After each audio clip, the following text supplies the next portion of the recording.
Hello, and welcome back to another episode of Imperfect Marketing. Today, I am excited to welcome Beth back. I think she was one of my first 5 guests on the podcast. Things have changed a lot, but welcome to Brenda Meller. Thank you so much for joining me, Brenda. Hey, Kendra, I'm excited to be back, and thank you so much for inviting me back to be with you again. So, Brenda is amazing. She is the go to LinkedIn person that I send everybody to. Actually, I recently met with a friend of mine who started her own business. And the first thing I told her was go follow Brenda and connect with her on LinkedIn because she has so much great advice and information to share about leveraging LinkedIn to grow your business, to start a business, to just grow your profile overall.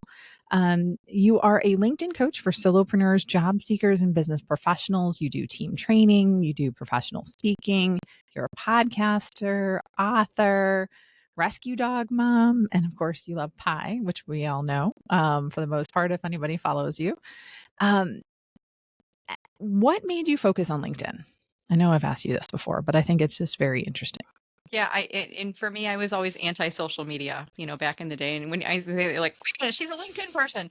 Yeah, I am, but follow me along here. Back in like, remember 2002, 2003, maybe it was even earlier than that. Everybody was on this Facebook bandwagon. You got to get on Facebook. And I remember my college friends at the time trying to get me on, and I was like, why do I want to go on this community where people that I used to go to high school with are coming out of the woodwork and ex-boyfriends and things? I'm like, I don't want that, and it's not something that I really want to do.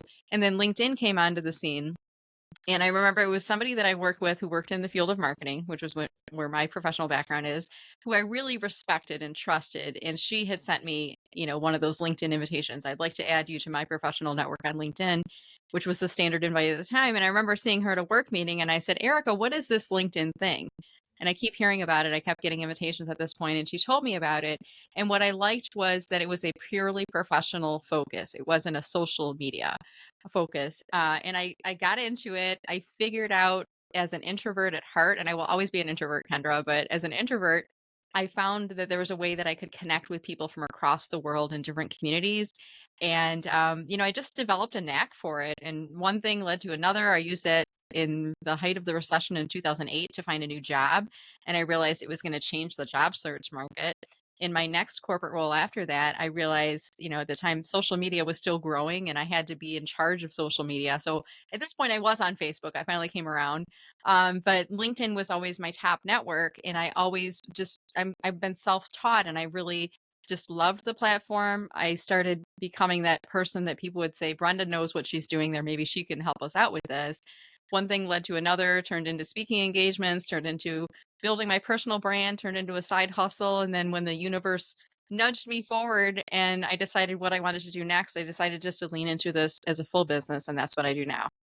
That's awesome. I love that story. And I love how you were anti social media for a while there, because I do think that social media does create opportunities for us, but it's not the end all be all for everything that we do. And I think that that's important. So recently I had a guest on the podcast. She is a marketing strategist, and the only social media network she has is LinkedIn. Mhm. And I love it because I've been using her as an example. I'm like, if she can do it, so can you. When it comes to narrowing down your social media investment, I'll call it, right? Because we're all limited with time and money, right? And time, I think, more even a lot of times than money. Mm. But being so resource constrained, why would you recommend, or would you recommend that somebody focus on one platform? That's a great question. And yeah, there's 24 hours in a day. I do not get more, Kendra. You do not get more. It might seem like we get more because maybe we're more strategic or focused about our efforts and people see us online, they feel like all the time, but it's intentional. And my response to that is if you only want to be on one platform, that's fine. You don't have to be on any platforms at all. But if you choose to be on one platform, choose the platform where your audience can be found. I think that's an important point. So typically for business professionals, B2B, LinkedIn is the space for that. LinkedIn is the top professional networking site. There's a couple other sites that are out there, but LinkedIn is really the top one that's known by most people. But there are some people that are more in the consumer space, and it might fit better for them to be on Facebook or Instagram than on LinkedIn. Now, I would always still say, Kendra, at least at bare minimum, set up your LinkedIn profile, put some basic information, redirect people, let them know that you're active on Instagram, because there are some people that are only on LinkedIn that are not active anywhere else. And if they're looking for you, if they're thinking of doing business with you, they might still look you up there. So, I think it's fine to be active on one. Know where your audience is the key point there. Yeah. Well, and I've been hearing more and more, mentioning what you're talking about, more and more people shedding all of the other social media networks and really just being on LinkedIn. I think I've got 3 clients that are only on LinkedIn. They got rid of their Facebook and Instagram profiles. Mm-hmm. I've got 2 clients that are nonprofits, and they've got at least 3 board members that are not on Facebook or Instagram.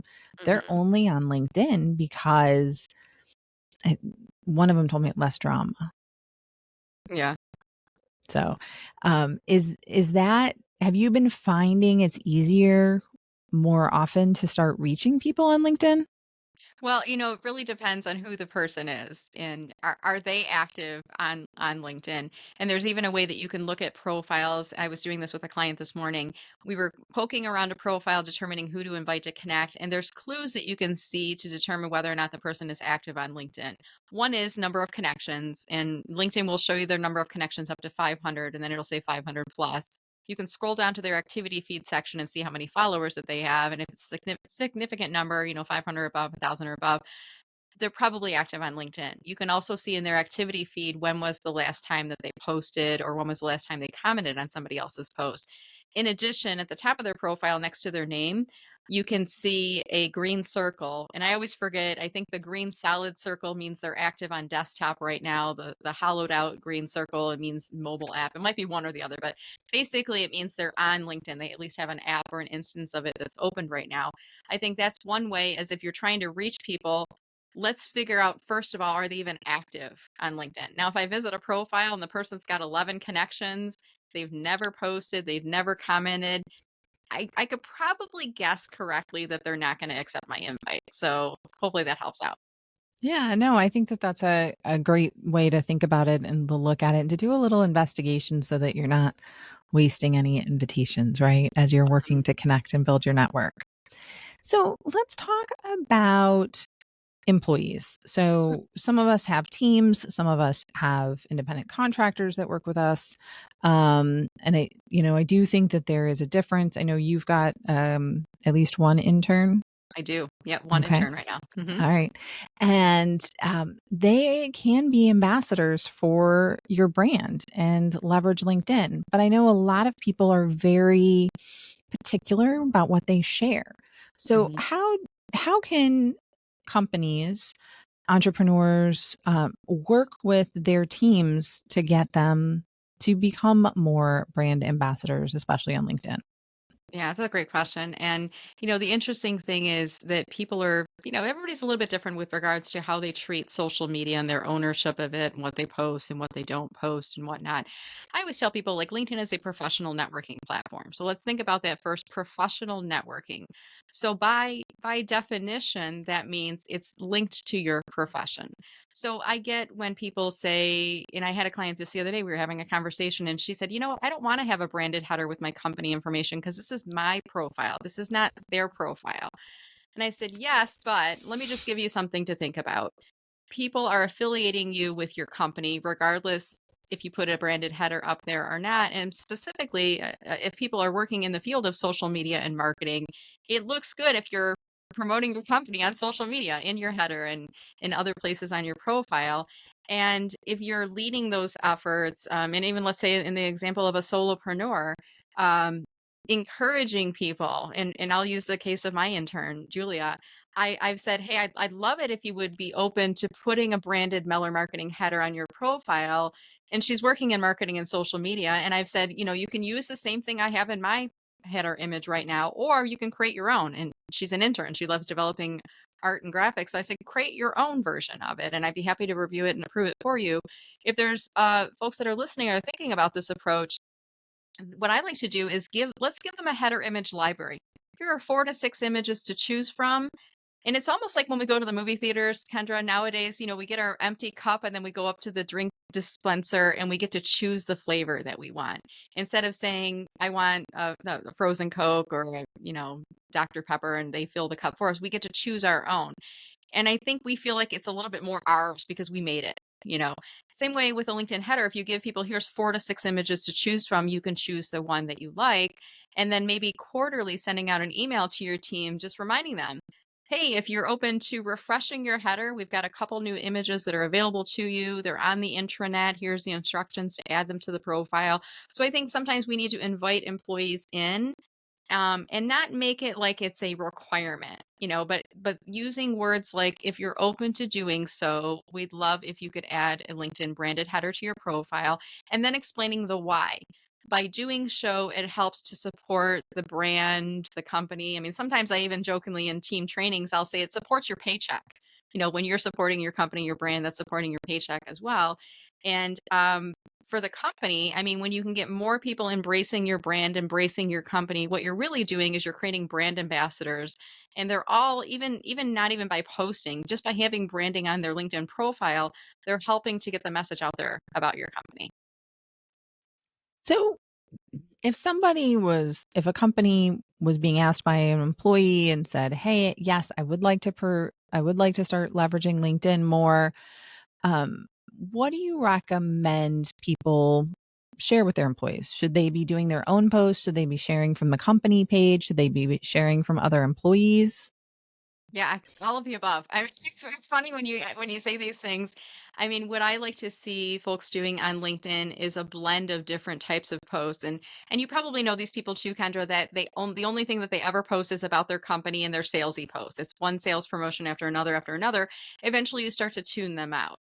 But if you see someone in comparison where they do a repost from their company page and they're promoting an upcoming event or a product or service, and then the next post it's a picture of them with their dog and they talk about working from home or working in a hybrid environment. And then the next post, it's an industry article about the evolution of social media and Twitter becoming X and all these other things. It's kind of a blend of things. And then intermixed with that is company page posts. You have a higher likelihood of keeping your audience engaged, specifically your ideal target audience. That's who we're trying to post for. If you're doing a blend of these different things on there, but I also work with, executives, and there was a gentleman I was on the call with last week. He's in the C-suite for his company. He doesn't have time to post 3 times a week and all this. And I said, nor would we expect you to. So for those folks, I say, here's the easy way out. Go to your company page, find a recent post. When you click on repost, it's the little arrows that are on there. You get 2 options. One is repost. Just click on that. And it's a straight repost to your homepage feed. The other one is repost with your thoughts. That's a pretty easy technique as well. But now it gives you the opportunity for adding some setup text as you're sharing it out. So really, Kendra, it's not a one size fits all approach. I think it depends on the individual, the level that they're at, how much activity they want to have on LinkedIn. But I hope what's coming out here is you want to give people choices.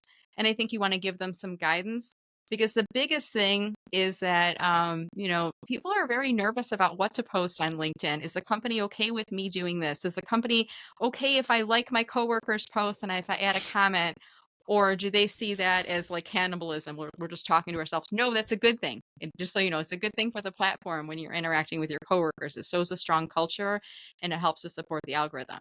But I think giving them permission, giving them some guidelines, and giving them some why behind it can be helpful as well. Do you recommend that companies have training on LinkedIn so that people have a good understanding and feel more comfortable with what they're posting? Because I do find often with my clients, well, I don't know what to post. Yeah. Yeah, I think it depends on the scenario and the situation. Usually if people are like, should we have training? I like to ask them questions before, like, what are you doing now? Who is leading those efforts? What are your goals as it relates to LinkedIn? Is it lead generation? Is it brand visibility? Who's the owner or champion for it on LinkedIn? Is this something that we can do like a train the trainer? Like I can show you what to do and then you go and implement it from your team. Sometimes what happens though is like I remember I used to tell my son, you need to eat better, you need to drink more water, you need to get more sleep, and he'd be like, yeah, yeah, yeah. He won't listen to me. But then we'll go to the doctors, and he's like, I'm not feeling good, and the doctor's like, well, you should eat better, you should drink more water, and you need to get more sleep. And then my son would come home going, gosh, mom, can we stop at the fruit market on the way home? And by the way, I need to drink more water and get to bed earlier. And I'm like, I've been telling you this all along. So sometimes the person who is the champion for social media, who's leading the efforts in house, your employees won't listen to you because they're like a family member to them. So sometimes bringing in an outside expert to kind of launch them up, get them some initial training, then just like the doctor, they'll listen to you on more of an ongoing basis. So it really does depend on the scenario. Okay. So I work with a lot of nonprofits and a lot of volunteers that they have on their teams, board members, boards of directors, things like that, that are very passionate about the mission of the organization. Mm. But again, they're volunteers, they're board members, they don't have a ton of time. What do you think about creating, I don't know, a monthly or weekly repository of things that they could share, like sort of copy and paste? Or how would you help people that are strapped for time but want to help and make a difference? Yeah, it's a great question. This is one thing I've done with my clients in the past is determine the frequency. Maybe it's a once a month or maybe it's a weekly an email, sending it out to them and say, here's our featured LinkedIn post for ABC Foundation for the week. Here's what the post is about, and here's what we'd like you to do. One, click on this link to go to the post. So let's make it super easy for them. Kendra, the technique I like to do is like marketing on a silver platter. I'm going to serve it up exactly for you. I might give you step-by-step instructions because board members are busy. Sometimes they are a little bit more experience rich and not as tech savvy or not as social media savvy. So I want to make it super easy in terms of the instructions. So step one, visit the post, give it a like or a reaction and add a comment.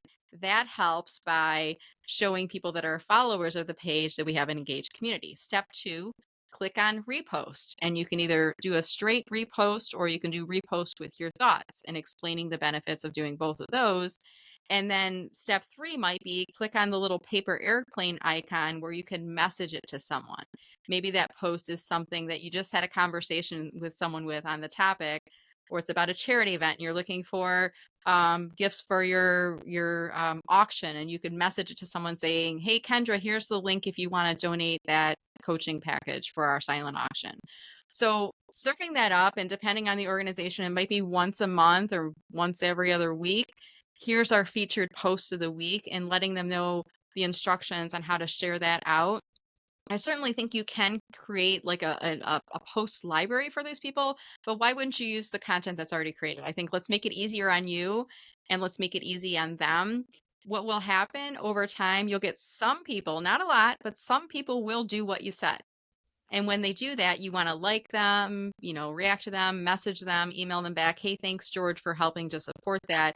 In your next board meeting, maybe make it an agenda item just to say, hey, we've been sending out these emails. I want to give some kudos to George and Juanita and, Carol for engaging. I like give them the spotlight. We always want to like give them attention in the whole group, right? Because then everybody's gonna be like, George, way to go. Hey, Juanita, give you a shout out. Executives are not much different than all of us. They like to be recognized and praised. And as your earlier point, they're really passionate about the organization and the community. So sometimes giving them acknowledgement that what they're doing by responding to your emails and taking action is the right thing, I think can help to reward that behavior and get more of it. I love that because people really want things to be as easy as possible. Mhm. We just don't have enough time. We're just inundated with emails and social media posts and phone calls and everything else that goes with it, right? And so as we look to help other people help us, we need to make it as easy as possible. And I think that that goes for employees too. So if there's an important launch or an important new service, or you launch even a new website, while it's not necessarily newsworthy that you launched a new website, you can still get people excited about it and checking it out and saying, hey, congratulations. But you have to make it easy for them. Yeah. even your team, even your employees. Make it easy on them, right? And give them permission. I think that's something we sometimes don't think about. Well, if they wanted to, they would share it. No, not always, because I think sometimes employees feel like unless my manager, or my boss, or the marketing department asks me to do it, I'm not going to. And I think some people even get a little bit skeptical about being active on LinkedIn because they see it as a job search site. And that's one important point I always try to stress to people is that LinkedIn is a professional networking site. It's used more for professional networking than it is used by job seekers. And I think there's some confusion because in the beginning, that's how LinkedIn kind of marketed themselves as a job search site. There is a jobs tab. And if you even look in the App Store, it says professional networking and jobs site. So like jobs is like baked into their description. But if we as company owners and managers and we as marketing professionals empower people and inform them and give them permission, we want you to be active on LinkedIn. And here are specifically the things that we want you to do and why. I think by giving them permission, you'll empower them for the lifetime of their careers. So, retention has been an issue, I think, for a lot of employers because either they're requiring people to go back in the office or there's another opportunity. And so people have been moving around a little bit. Um, does being active on LinkedIn, do you feel that there's any downsides for employers if their people are going to be recruited away from them, if that's a Yeah. concern? That's a really great question. And there's a quote, and I wish I could remember it verbatim, but it's something along the lines of, what if we train them and they leave? And the flip side of that is, what if we don't and they stay? Right. So I think there's a missed opportunity by not inviting people to participate on LinkedIn and give them guidelines and give them instructions and bring them in. And what you'll find as an organization is that the larger the organization, you'll find more people that are like your your very heavy LinkedIn users, your brand ambassadors. You know who they are because they're always liking your posts, they're always resharing from the company page. Let's empower those brand ambassadors and let's maybe even bring them in sometimes. Maybe we do a Meet the Team Monday feature and we feature them in on the post. Um, what you'll find is that when you start to embrace people and make LinkedIn training a part of your training and development efforts, you're making people feel like they're a more cohesive part of your team. You're not just doing this job, but you're also representing the company on LinkedIn. When I do training, it's funny that you bring this up because it's always something that I address. I address it in training, and I will tell people, your management has brought me in to train you on LinkedIn. They will not think that you're looking for a job if you get more active. They wouldn't have brought me in if they would think that that was a concern. So that is not a concern. So let's set it off to the side. I'm not here to train you on how to find a job on LinkedIn. I'm here to train you on how to use LinkedIn more effectively. So I think sometimes we need to like clear the air or talk about the elephant in the room, with regards to that. But I think the reality is with the organization, if you're treating your employees right, if you've got them in the right fit, the right role, if you're bringing them into strategic discussions about the future of the company, and if you're giving them opportunities to grow in your career, you really shouldn't have that worry about, well, what if they get active and somebody recruits them off the platform, right? Yeah, I mean, if they're going to leave, they're going to leave, right? Yeah. I Hmm. mean, them being active and gaining you exposure as a brand isn't necessarily going to be necessarily the item that gets them over the hill there. Right. So, yeah, I mean, I don't think it should factor into people's thought process because you really do want to make sure that the word gets out about your company and what you offer and the difference that you make.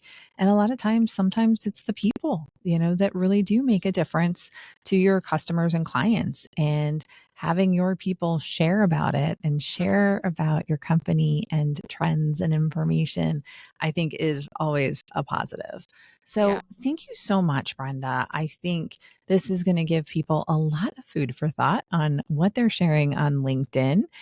Again, not all sales posts. I feel like I'm a broken record with that. It's the 80/20 rule, And right? right. So 80% you should be always thinking about adding value to your target audience. That is the number one thing, in my opinion. Now, before I let you go, there's a question that I ask all of my guests. And that question is, what has been your biggest marketing lesson learned? Because this show is called Imperfect Marketing, and we know marketing is anything but a perfect science. Yeah, well, I was thinking about this because you were asking, you was like, I know I asked you this before, and you might want to say the same or something slightly. I'm going to say something slightly different this time here too. And I'm going to speak on behalf of those of you out there who've been invited to be on a podcast or speak on a panel or be a part of an event. And I hear this all the time. Like people are saying, I don't think I'm qualified, or it makes me nervous to get up on stage or to do these things. Being put into a position like today where Kendra asked me to come on her show, I've done these interviews before. I'm comfortable doing them, but I remember being at that point where the first time you are asked, you're like freaking out, like, oh my gosh, I'm not ready for this. And if you're asked to speak on a panel, to be a speaker at an event or things like that, you have already been vetted. Like in Kendra's eyes, I have already been vetted to be an expert, quote unquote. I'm using air quotes right now to be on her show. So take those as opportunities, and I think that also helps to strengthen the relationship you have, between Kendra and myself. It's helping to strengthen, but it also helps you to get the word out there about you, about your organization. And I think that visibility is a really positive thing for you. No, I think that that's fantastic. Yeah, just do it. Take the Mhm. opportunity. We are so much harsher judges of ourselves than anybody else is Mhm. because we're all so busy. It's not that important. Seriously. But let me ask you a question for anybody that's listening that would want to work with you or would want to connect with you. How would they go about doing that? Well, LinkedIn's my game, so you could certainly look me up on LinkedIn. It's Brenda Meller, Meller, or you could go to my website, mellermarketing.com. By the way, if you go to the homepage of my website, I've got a bunch of really cool, free, downloadable LinkedIn checklists that you could look at as well. So we'll have links to Brenda's LinkedIn profile and, of course, her website and a lot of her great resources in the show notes in the YouTube description. So no matter where you're listening or watching, you'll have access to that. I strongly encourage everybody that's here to send Brenda a message. Make sure that you connect with her because she is a wealth of knowledge. Her posts are fantastic. I regularly reference her as an expert on LinkedIn with my clients and people that are talking to me that are looking to grow their business because she knows what she's talking about. And just to be able to get those in her emails, it's totally worth it. One of the things that Brenda does suggest is if you are going to connect with her, make sure that you do add a note. And if you're adding a note, make sure that you let her know that you saw her on the Imperfect Marketing podcast. If I could Thank add you something in there again. too, Oh Kendra. yeah. Hmm. When they visit my profile, you just reminded me of this. When they visited my profile, I've got creator mode turned on, so my default button will be follow. If you want to connect with me, you can, but you've got to click on the more button or the three dots, and from there you'll get that option to personalize invite or to connect with me. Thank you for that reminder. So again, connect, follow, whatever you'd like to do. Again, she has a ton of information that she shares on a regular basis, and I do strongly encourage that you connect with her. Thank you again all for tuning in for another episode of Imperfect Marketing. I hope you have a great rest of your day.